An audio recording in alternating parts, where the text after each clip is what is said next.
What's going on, everybody, and welcome to J Sports Seattle. Now, before I get into anything in the video, first off, I would like to say thank you to every single one of you guys for helping me reach 50 subscribers. And I saw we passed 51, so thank you for the 51st. I appreciate you guys. Thank you for your support and for tuning into my videos and listening to me rant about teams and whatnot. And you guys are awesome. So, in this video, I'm going to be talking about Byron Murphy, talking about how John and Mike have basically they've started off with a bang. And before I get into that, I just want to say that this will be my only video for the day, as I've been very, very busy. As you know, I was able to upload those 4 videos a bit ago, but I haven't been able to upload since because finals is almost here, and I've been grinding that, and also my internship too, so I just haven't had time to make videos. It takes a while to make these videos, so and when I gotta work or after school, sometimes I just don't have time. So, but finals is almost over, and I will have a little bit more time to make videos, so yeah, stay tuned for that. And then in the next month or so, videos will start to pick up, next couple weeks actually, so stay tuned for that. But anyway, let's just get right into it. If you like the video, make sure to like, comment, subscribe, and share for more Seahawks and Seattle sports content. And without further ado, let's get on with the video. Alright, so as we all know, as I'm sure every single Seahawks fan, every single 12 tuned into the draft yesterday. And one way or another, some way. I'm sure you guys did, but you found out that we got Byron Murphy, and I was saying Fatanu, but I also said John Schneider will go best player available. That could also fill another need. And since Mike Macdonald is a defensive head coach, what do you think his pick's going to be? A defensive player. Makes a lot of sense. I started realizing that before the draft happened, and as the picks are going in, I realized we could probably honestly go defensive, because a lot of offensive players have gone off the board. I mean, what was it, 14? The first 14 picks in the draft for offensive players, the most consecutive offensive players to start out a draft picked in NFL history. That's crazy. 6 QBs in the top 12. That's insane. Sorry for the voice crack. But yeah, no, that was insane. I mean, Byron Murphy was the second defensive player taken off the board. That's crazy, with Laiatu Latu being the first, going to the Colts. But this was an A. Like, I've already seen multiple articles grading this pick. This is an A pick. I don't know if it was an A+ pick. It could be A or A+. I'm giving it an A because it's perfect. It fits what Mike Macdonald wants. Someone who's quick, someone who's physical. This is who this guy is. And 300 pounds, 6'1". He played DT. Could probably beef him up and put him at nose. This was an awesome pick. And people from Texas, we've had history of good people from Texas doing well. I mean, Earl Thomas was from Texas, and man, do I need to even bring up his resume? I mean, come on. Yes, I know things didn't exactly go the way that it's supposed to, but objectively speaking, he kind of has an all Hall of Fame resume. I mean, Super Bowl champion, 5 All Pros, 7-time Pro Bowl, All Decades team. I mean, that's insane. So 14th pick from Texas. So he could be really, really good for us. And I really, really like the pick. And John Schneider and Mike Macdonald, man, off to an amazing start with the draft so far. Going on the trenches, going on a need. He'll be joining a veteran Ross. He'll be joining a veteran defensive tackle room. You know, some good players that can make plays. Jarran Reed, Draymond Jones. They can learn from. He can learn from those guys, especially Jarran Reed, because he had a crazy year last year. So definitely. And then Cameron Young, we still have him. So yeah, I like what we have going on here, and I think in the third round, I think we could potentially go offensive tackle, maybe a guard. We'll see. I mean, but let's get into Byron Murphy real quick, and I'll talk about the rest of the draft later on in the video. First, let's go over his college stats. Can you go away? Thank you. First, let's talk about his college stats. Pretty solid. I mean, he played in Texas. It's not in the. I don't really watch college ball. I should. Okay, I should know this. I'm thinking it is. I'm thinking about what conference they play in, and for some reason it's the Big 12. That's right. Big 12. I mean, he has. Look at that. 16 assists on tackles, 5 sacks, 13 solos. Doesn't say how many TFLs he has, but look at this. He was the first-ranked defensive tackle in this draft. He was the best-ranked defensive tackle in this draft, and the prospect grade is he'll become a good starter within 2 years. So let's take a look at that. Will become a good starter within 2 years. That's good. That's fine. You know, he might make a couple Pro Bowls. We just need him to do his job, above average. You know. I'm just looking. I haven't really looked at this before. This grading system, the perfect prospect, Pro Bowl talent, perennial All-Pro, year 1 starter.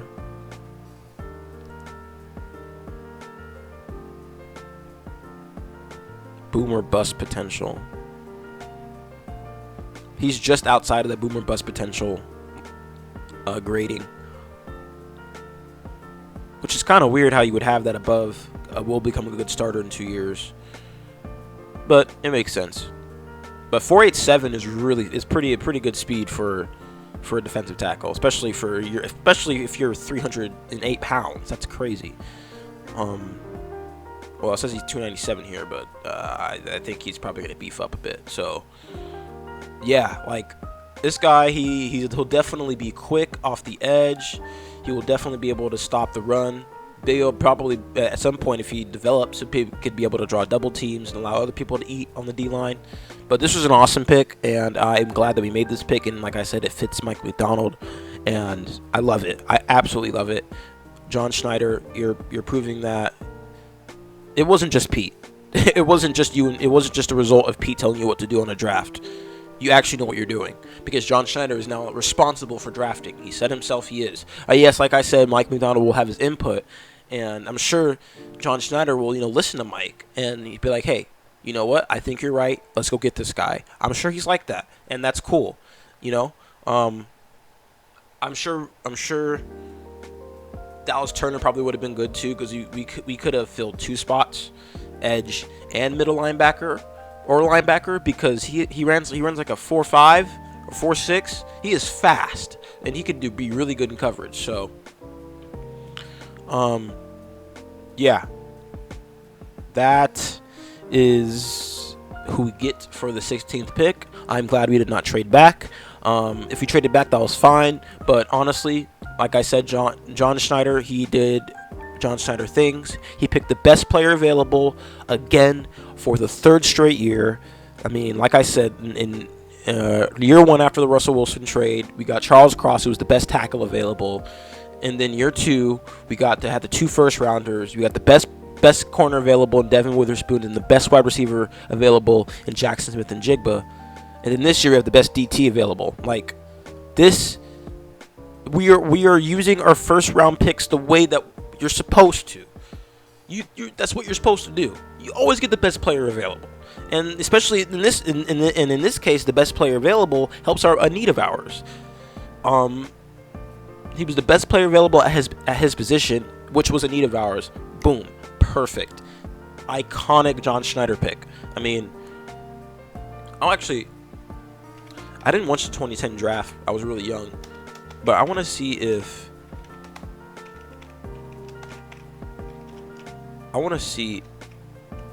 Earl Thomas was the best player of. Oh, he was the second safety. Okay. Behind Eric Berry.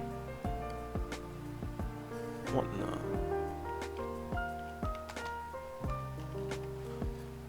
I have never heard of this guy. But he's had some good years.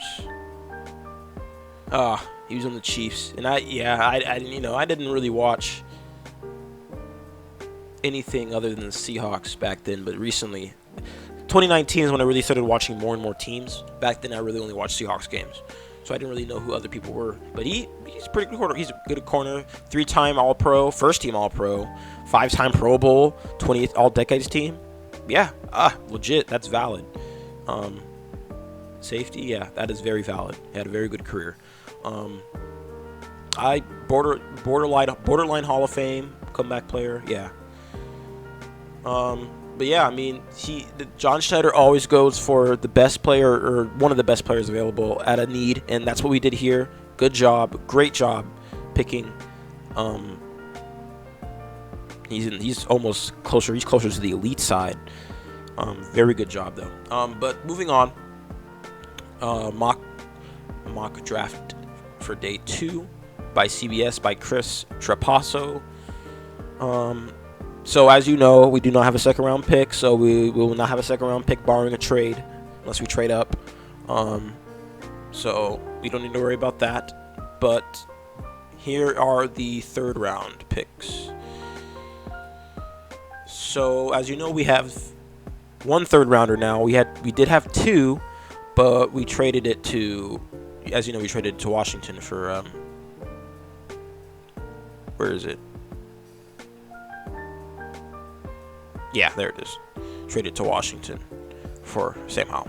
So we only have 1 now. So that's the 81st pick from New Orleans through Denver. We're projected to get a cornerback. I do not think we're going to get a cornerback. We do not need a cornerback. I think we are fine on cornerback right now. We have Bryant. We have Mike Jackson. We have Witherspoon. We have Woolen. We'll be fine on corner, is all I'll say for now. For right now, we'll be fine on corner. If you want to take one in like the 5th, or if like we have some 5th, actually I don't know, I don't think we have a 5th round anymore.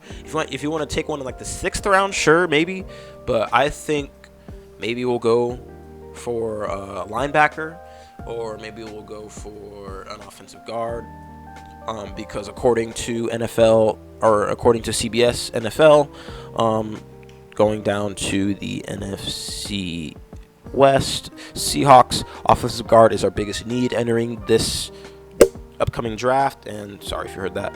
And that is true because we lost. Actually, I think Damian Lewis. He's gone, right? I'm pretty sure he's gone. Yeah, I think isn't Damian Lewis on the Panthers now? Yeah. So he's gone, and he was our left tackle. So we have a glaring need at left tackle or a left guard. He was our left guard, and he was actually pretty good. He ranked in the 70s, PFF. So, never mind. Not last season he didn't, but I think in 2022 he had a good year. And let me see. Yeah, he had a good year in 2022, and But we have a need at left tackle now, or left guard now. So we will need to get a guard. I don't think Fatanu has been taken yet because of that knee injury. I think that knee injury has definitely pushed tanked his draft stock a bit. But we will see what happens. Let me see. I think isn't Phil Haynes on another team also? Oops. Or is he still with us? Yeah, he's still with us. Okay. I think he's a tendered or one of those restricted free agents. We'll see. I don't know yet. But yeah, we do need an offensive guard because losing.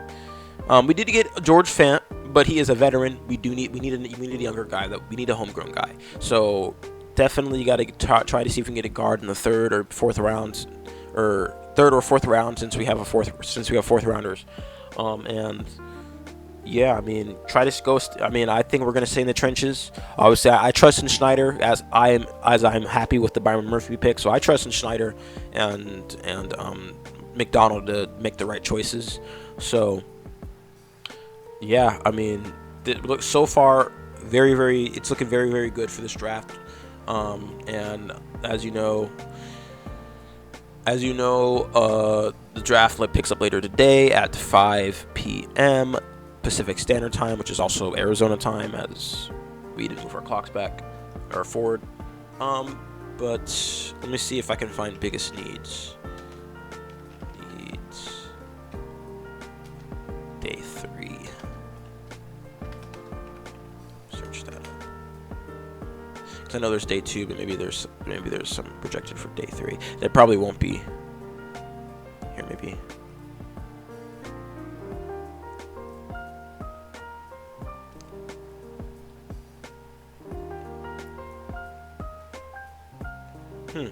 Yeah, let's see, I'm trying to find, okay. Tyke Smith. Safety. Yeah, so yeah, we definitely could use some more safeties. I think Jarek Reed, he flashed some potential on special teams before he blew his knee out.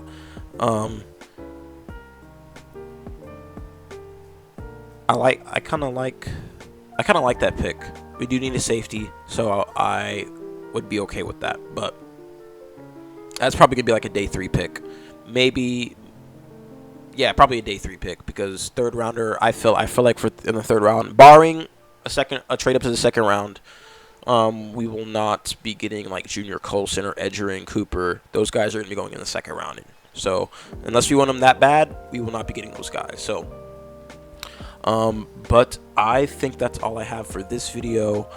This will, like I said in the beginning, this will be the only video I make for today. You know what? No, I'm making a Mariners video right after this one, because I said I was going to make a Mariners video and I keep not doing it. So stay tuned for Mariners video. I'm going to make that right after this, after I publish this. So stay tuned for that. And thank you for stopping by. If you like the video, make sure to like, comment, subscribe, and share for more Seahawks and Seattle sports content. Have a good day, and go Hawks, go Mariners, and go Kraken.